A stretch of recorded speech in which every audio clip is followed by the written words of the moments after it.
Hi நண்பர்களே, போன வீடியோல 4x ஸ்கோப்புக்கு சென்சிட்டிவிட்டி வேணும்னு சொல்லி நிறைய பேர் கமெண்ட் பண்ணியிருந்தீங்க.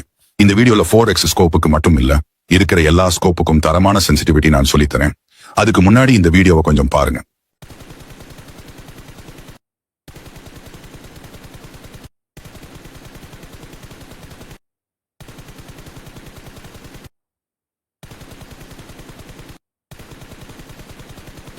இந்த வீடியோல நம்ம முதல்ல பார்க்க போறது ஜைரோஸ்கோப் சென்சிட்டிவிட்டி. இது நான் யூஸ் பண்ற ஓன் சென்சிட்டிவிட்டி தான். இதுல என்ன எல்லா ஸ்கோப்புக்கும் ஒன்னு இருக்குன்னு நினைக்காதீங்க. ஏன்னா நான் ஃபுல் ஜைரோஸ்கோப் பிளேயர், அதனால ஸ்கோப் ஜைரோல தான் கண்ட்ரோல் பண்ணுவேன். நீங்க ஒரு ஜைரோஸ்கோப் பிளேயரா இருந்தா இந்த சென்சிட்டிவிட்டியை ட்ரை பண்ணி பாருங்க. கண்டிப்பா உங்களுக்கு டிஃபரன்ஸ் தெரியும். உங்களால ஃப்ரீயா ஸ்கோப் மூவ் பண்ணி எய்ம் வைக்க முடியும். அடுத்ததான் நம்ம பார்க்க போறது நான் ஜைரோஸ்கோப் சென்சிட்டிவிட்டி.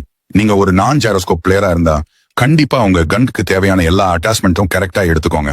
அப்பதான் உங்களால ரிகாயில் ஈஸியா கண்ட்ரோல் பண்ண முடியும். நீங்க ஒரு லோ எண்ட் டிவைஸ் வச்சிருந்தீங்கன்னா கண்டிப்பா இந்த சென்சிட்டிவிட்டி உங்களுக்கு யூஸ் ஆகும். ட்ரை பண்ணி பாருங்க. நான் சொல்லி இருக்கிற இந்த சென்சிட்டிவிட்டி 100% ஜீரோ ரீகாயில் ஆகும்னு நான் பொய் சொல்ல விரும்பல. இந்த சென்சிட்டிவிட்டி உங்களோட டிவைஸ் பொறுத்து ஒவ்வொருத்தருக்கும் மாறும். அதனால உங்க ஓன் சென்சிட்டிவிட்டி வைக்க கத்துக்கோங்க. இந்த வீடியோக்கு கீழே அது எப்படி பண்ணணும்னு லிங்க் கொடுக்குறேன், மறக்காம ட்ரை பண்ணுங்க. அப்புறம் முக்கியமான விஷயம், நீங்க சுடும்போது படுத்துட்டு சுடுங்க. உங்க ரீகாயில் கண்ட்ரோல் பண்ண ரொம்ப யூஸ்ஃபுல்லா இருக்கும்.